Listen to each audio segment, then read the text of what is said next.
Nous sommes en 1672 à Saint-Germain-en-Laye, près de Paris. Dans un camp militaire construit sur ordre du roi, les jeunes recrues reçoivent leur leçon du jour. Comment faire le siège d'une place forte, comment prendre une ville d'assaut tout en minimisant les pertes. Les instructeurs n'ont plus qu'un seul mot à la bouche, la polyurcétique, ou, en d'autres termes, l'art de s'emparer d'une forteresse. Car l'objectif de cet entraînement est très clair, conduire l'armée de Louis XIV tout droit vers l'est, poser le siège sur les citadelles ennemies et remporter le conflit au nez et à la barbe du Saint-Empire, de la Hollande et de l'Espagne. Car s'ils remportent la victoire, plus rien ni personne, espère-t-on à Paris, ne pourra barrer la route au projet de Louis XIV. Dans cette vidéo, nous tenterons donc de comprendre quelles ont été les conséquences de la guerre sur le destin du royaume de France et comment le roi a voulu s'imposer, lui et son royaume, au sommet de la scène européenne. Et s'il triomphe de ses opposants, alors pourra-t-il entreprendre ce projet qu'il caresse depuis toujours ? Construire le plus magnifique des palais, dans le plus magnifique des domaines, afin de construire et d'immortaliser la légende du plus puissant des rois, Louis XIV, ou le roi Soleil.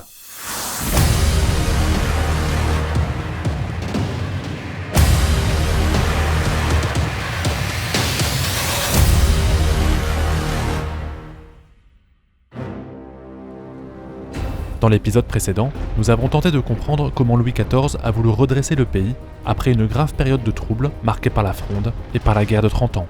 Dans ce but, nous avons dressé un tableau synthétique comprenant deux colonnes. À gauche, la politique intérieure du roi Soleil. À droite, sa politique étrangère, complétée enfin par sa politique de rayonnement culturel qu'il nous reste à découvrir. En politique intérieure, les premières années de Louis XIV sont marquées par un volontarisme sans précédent. Sous l'impulsion de Colbert, l'investissement public atteint des sommets. Partout, on construit des routes, des ponts, des usines, des manufactures. L'économie française s'enrichit et se met en mouvement. Mais tout cela coûte cher, très cher, et pour pallier au déficit vertigineux qui prend forme, il faut des rentrées d'or et d'argent. En d'autres termes, il faut d'une part sécuriser les frontières extérieures du royaume afin de parer à la menace d'une invasion, et d'autre part, il faut s'imposer sur les mers afin de contrôler le commerce colonial.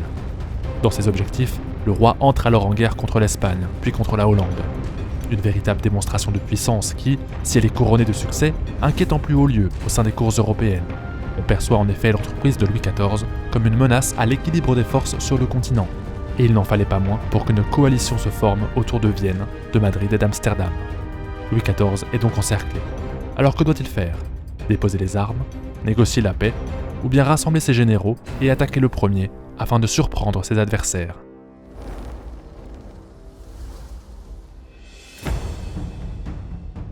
En 1673, la France semble en bien mauvaise posture par rapport à ses opposants. Elle n'a pas l'avantage du nombre et elle doit se battre sur plusieurs fronts, au nord, à l'est, au sud et sur les mers, où les marines hollandaises et espagnoles font régner la terreur sur les côtes. Néanmoins, Louis XIV reste confiant, car son armée dispose d'un avantage très important par rapport au reste de l'Europe. Elle est, d'un point de vue tactique et logistique, à la pointe de la modernité. On peut penser bien sûr aux mousquetaires, dont l'efficacité sur le terrain n'est plus à démontrer. Mais cependant, à l'époque, ce n'est pas tant la bataille rangée qui décide du sort des campagnes. Ce qui est décisif, c'est la guerre de siège, s'emparer des forteresses ennemies, les unes après les autres, déloger ses garnisons et sécuriser ainsi les gains de territoire. La clé de l'art militaire sous Louis XIV, c'est donc la polyurcétique, ou, en d'autres termes, l'art d'assaillir les places fortes. Et c'est là que l'armée française va surpasser ses opposants. En effet, la guerre de siège est une guerre tactique, technique, logistique. Il faut donc un entraînement régulier, un entraînement quotidien, où les soldats apprennent à creuser des tranchées, à manœuvrer derrière des abris, à dormir dans la poussière pendant des semaines et des semaines. Et qui dit entraînement régulier, dit aussi formation des officiers. Et voilà que d'un coup, l'armée française se transforme en un bloc homogène, organisé et rationnel. Et ce n'est pas tout. Louis XIV sait aussi s'attacher la fidélité de ses soldats. Il leur garantit un salaire fixe, et s'ils sont blessés, le roi leur donne un logis dans un hôpital flambant neuf à Paris, qu'on appelle alors les Invalides. Et ce sont toutes ces réformes qui créent une différence majeure avec l'Europe. L'armée française répond à une logique unitaire, avec un seul chef qui sait se faire apprécier de ses hommes. En face, on trouve en revanche un modèle encore féodal, pluriel, où chaque baron, duc et prince envoie ses soldats rejoindre l'armée principale, dans un ensemble hétéroclite. Louis XIV sait donc que même en infériorité numérique, il conserve une chance très importante de victoire. Mais pour que cela se produise, il faut très vite établir un plan de campagne. Louis XIV confie donc à Turenne la lourde tâche de contenir les impériaux sur le Rhin, tandis que Condé devra repousser l'invasion des Hollandais plus au nord. Quant à la marine, elle devra se défendre autant que possible face aux assauts néerlandais, Tout cela n'aura pour objectif que de donner du temps au général Vauban de s'emparer des forteresses de Flandre, puis de Franche-Comté.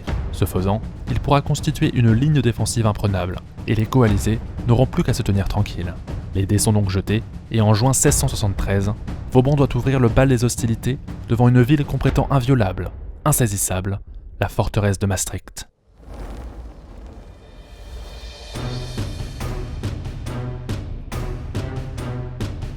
Nous sommes le 13 juin 1673, devant les murs de Maastricht. À l'époque, la ville est d'une importance géostratégique de premier ordre. Elle est située au carrefour de la Meuse, un fleuve reliant la mer du Nord à la France, et sur lequel Louis XIV veut constituer une ligne défensive. Mais comment s'emparer de cette forteresse qu'on prétend imprenable, tant ses murs sont épais et tant ses défenseurs sont prêts à tout pour défendre leur citadelle? Vauban ne se pose pas tant de questions. Il faut creuser des tranchées, à coups de pelle, à coups de pioche, mais il faut le faire méthodiquement. D'abord, une première tranchée, parallèle au mur de la ville. Ensuite, une tranchée percée en zigzag et de façon perpendiculaire à la forteresse. Cette méthode innovante permet d'éviter que les tirs des défenseurs ne fassent des ravages chez les assaillants. Et elle permet de s'approcher en toute sécurité des points faibles du fort adverse. Et lorsqu'on est à bout portant, alors on fait charger les canons et l'on pilonne les murs de l'ennemi jusqu'à ce qu'il cède. Résultat, en 13 jours, Maastricht tombe dans les mains de Vauban. 13 jours, alors qu'à l'époque, un siège dure en moyenne plus de quelques mois. Apprenant la nouvelle, Louis XIV n'en croit pas ses oreilles, mais il sait vite profiter du talent de son général. Ce dernier est alors envoyé à Besançon, en Franche-Comté espagnole. S'exécutant, Vauban s'y rend en avril 1674, et pas plus d'un mois plus tard, la ville doit se rendre aux attaquants. Les coalisés sont sous le choc. À ce rythme, la guerre sera vite perdue. Il faut donc réagir, et réagir vite. Le point faible des Français est dans la défense des côtes. Les Hollandais s'emparent de Belle-Île-en-Mer en juin 1674 et préparent un débarquement. Mais Louis XIV a tout prévu. Dans toutes les villes de la côte atlantique, à Brest, à Nantes, à Bordeaux, à Bayonne, on forme des milices, on charge des canons, on arme tous les hommes disponibles. Bref, on se tient prêt à recevoir les envahisseurs comme il se doit. Les Hollandais, surpris, hésitent d'abord à débarquer, mais devant un tel engouement de la population, ils préfèrent se retirer. Il ne reste donc plus que l'attaque sur la terre. Mais là encore, les armées du roi de France vont tenir le choc, malgré leur infériorité numérique. À la bataille de Sénéfé, en août 1674, Condé repousse avec 35 000 hommes une armée hollando-espagnole, presque 2 fois supérieure en nombre. Quant à Turenne, plus à l'est, il remporte victoire sur victoire malgré des méthodes qui vont choquer le monde entier. Il sait en effet que l'armée du Saint-Empire, quoique très nombreuse, ne dispose d'aucun système de ravitaillement. Elle compte sur les paysans locaux pour lui fournir du pain, du blé et des abris. Alors les Français pénètrent en territoire ennemi et ravagent la campagne. Tout brûle, tout est détruit, au prix de milliers de victimes civiles. Mais le résultat, d'un point de vue militaire, est indéniable. Les impériaux sont complètement désorganisés, ne sont plus ravitaillés, et Turenne en profite pour remporter une éclatante victoire en janvier 1675 à Turckheim, en Alsace. Tous ces succès encouragent Louis XIV à continuer sur son élan. Sur les mers, il passe à l'offensive. Avec seulement 12 navires, l'escadre de Méditerranée met en échec les Espagnols, qui disposent pourtant de 35 vaisseaux, lors de la bataille du Stromboli, en février 1675. La chance passe alors du côté français.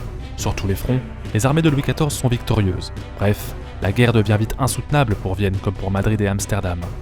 Alors on parlemente, on négocie, et puis finalement, on signe la paix à Nimègue le 10 août 1678 pour consacrer la victoire complète et totale du roi de France.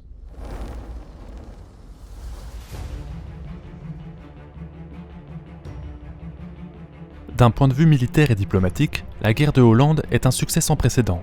C'est la première fois dans l'histoire que la France mène un conflit aussi intense. Une guerre de siège avec Vauban, une guerre de mouvement avec Turenne et Condé, et une guerre navale avec une marine flambant neuve. Le conflit confirme donc que la modernisation du royaume de France est le garant de ses succès. Louis XIV est alors libre d'annexer la Franche-Comté et de s'auréoler de toutes les gloires. Cependant, si la situation extérieure est au beau fixe, ce n'est plus vraiment le cas de la situation intérieure, et notamment sur le plan économique. Louis XIV fait en effet le pari d'être à la fois une puissance de la terre et d'être une puissance de la mer. Mais construire autant de navires et entretenir autant de soldats, cela coûte cher, extrêmement cher. Dans l'épisode précédent, nous avions dit que, selon le modèle de pensée de l'époque, les dépenses incontrôlées de l'État n'étaient pas si graves tant que la France disposait de colonies pour se fournir en or et en argent facilement. Cependant, de ce point de vue, la situation n'est pas brillante. En 1678 en effet, la France est désavantagée par rapport à ses voisins. En Amérique du Nord, elle possède le Québec, mais le climat est froid et mis à part le commerce de fourrure, on n'y trouve pas grand-chose. Au sud en revanche, les Anglais sont bien installés, avec une météo plus favorable aux exploitations agricoles. De plus, la région est gérée par une population très religieuse qui se reproduit rapidement, alors que la France, elle, a du mal à peupler le Canada. Quant aux Antilles, ce n'est même plus la peine d'y penser. Les Espagnols, les Anglais et les Hollandais ont fortifié leurs îles et un renversement stratégique de l'équilibre des puissances dans la région est très peu probable. Il ne reste donc plus qu'une seule solution, explorer la terra incognita, rechercher de nouvelles terres en espérant trouver de l'or. On envoie donc le cavalier de La Salle, dès l'année 1682, pour remonter un fleuve qu'on appelle alors le Mississippi. Ce dernier navigue autant qu'il peut et découvre une vaste région qu'il nomme la Louisiane. Content de cette trouvaille, Louis XIV envoie donc un aristocrate québécois, Iberville, afin d'établir une colonie qu'on espère aussi prospère que celle des Espagnols et des Anglais. Mais Iberville déchante rapidement. Les explorateurs ne trouvent pas grand-chose. Pas de montagnes d'or, pas de cascades de diamants, pas d'Eldorado. Un territoire immense, immensément chaud, où les soldats habitués du froid canadien ne résistent pas très longtemps. Alors que reste-t-il à Louis XIV pour combler le déficit vertigineux de l'État français? Il n'a pas en réalité 36 solutions. Il lui reste l'impôt. L'impôt qu'on appelle alors la taille, prélevé sur les paysans. Et d'un coup, pour une grande partie de la population, le roi qui auparavant avait remis l'économie sur pied perd son image de bienfaiteur qu'il s'était bâti jusqu'ici. Mais qu'importe, pour Louis XIV, l'essentiel est de combler le déficit et de dégager de nouvelles recettes. Sa victoire en Europe lui laisse en effet le champ libre pour mener à bien un projet qui lui tient à cœur depuis longtemps. Lui, qui veut être le plus grand de tous les rois, n'a-t-il pas besoin d'un palais plus beau et plus imposant que celui de Louvre? N'a-t-il pas besoin du plus beau des châteaux, dans le plus beau des domaines, dont la légende doit traverser les âges et les siècles, le château de Versailles?